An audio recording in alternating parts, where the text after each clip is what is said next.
ഞാനിവിടെ ലോക്കായി തോന്നണേ. അതിപ്പോഴാണ് മനസ്സിലായത്. നിനക്കെപ്പോ മനസ്സിലായി? നമ്മളോട് ഒപ്പിട്ട് കൊടുത്തില്ലേ അപ്പ. മാതാപിതാക്കൾ ഒരു മക്കളെയും ഒരിക്കലും ചതിക്കുകയില്ല. അച്ഛോ, ഒരു കാര്യം പറട്ടെ, എന്റെ മാതാപിതാക്കളെ ചതിച്ചിട്ടാണ് ഞാൻ ഇവിടെ വന്നിരിക്കുന്നത്. ഞാൻ എന്റെ അനിയനെ ഇവിടെ കൊണ്ടുവന്നാക്കാൻ വന്ന ആളാണ്. പക്ഷെ അവരെന്നെ ചതിച്ച് ധ്യാനകേന്ദ്രത്തിൽ കയറ്റി. ഇങ്ങനെ കെട്ടിയിട്ട് ധ്യാനം ചെയ്യിക്കേണ്ട കാര്യമുണ്ടോ? എന്റെ സമാനം എനിക്കല്ലേ അറിയുള്ളൂ. അച്ഛനൊരു ഉത്തരം പറ. അച്ഛനൊരു ഉത്തരം കേട്ടോ, കുതിരച്ചക്ക്. നീ ഇത് കഴിഞ്ഞ് എന്നെ വന്ന് കാണണം കേട്ടോ. ഇരിക്കും. സ്ഥാനപ്പെട്ട ഇതൊരു ഒറ്റപ്പെട്ട സംഭവമാണ്. ഇതൊരു ഒറ്റപ്പെട്ട സംഭവം അല്ല ഫാദർ. എന്തോ I have the same issues.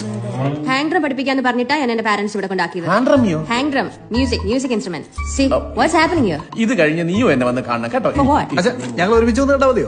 അല്ല, ആദ്യം ഇവള് വന്ന് കാണും, നീ നാളെ വന്ന് കണ്ടാ മതി കേട്ടോ. പിന്നെ മറ്റൊരു കാര്യം, 3 മദ്യക്കുപ്പികൾ, 6 മൊബൈൽ ഫോണുകൾ എന്നിവ ധ്യാനം കൂടാവുന്നവർ.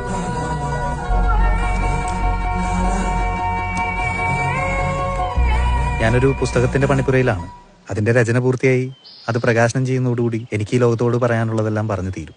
പുസ്തകം എന്തിനെ പറ്റിയിട്ടാണ്? ടോക്സിക് റിലേഷൻഷിപ്പുകളും അതിന്റെ അനുബന്ധ പുകച്ചിലുകളുമാണ് ഇതിന്റെ ഇതിവൃത്തം. ഓ, പക്ഷെ സി സോണി, ജീവിതത്തിൽ എല്ലാ മനുഷ്യരും ഒന്നാണെന്ന് എല്ലാവരും ചിന്തിക്കുന്ന ഒരു സമയം. I think that's not possible. നമ്മുടെ മുൻഗാമികൾക്ക് വഴി കാണിച്ചു കൊടുക്കേണ്ടതും നമ്മളാണ്. വഴി കാണിച്ചു കൊടുക്കാൻ ഗൂഗിൾ മാപ്പില്ലേ? Google map will not help in a relationship. Shall we go somewhere? ചങ്ങലകളില്ലാത്ത, നമ്മളെ ആരും നിയന്ത്രിക്കാൻ